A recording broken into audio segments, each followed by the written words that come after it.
Abang postman bagi senyum panjang, katanya bang barang COD ni. Aku pun keliru barang Tabania, nama lain, alamat pun salah. Harga ribu, siapa nak bayarlah. Abang kata aku pembeli main-main. Aduhai bang, sayang mangsa bukan yang lain. COD, aku tak pernah tempat. Penipu ni makin menjadi-jadi. COD, nama aku terkenal. Barang datang, tak pernah berpenghujung.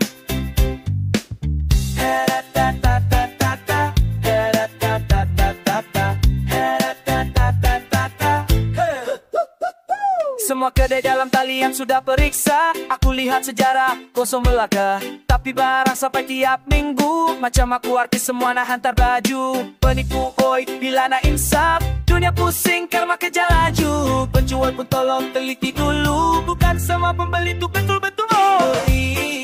Aku tak pernah tempat.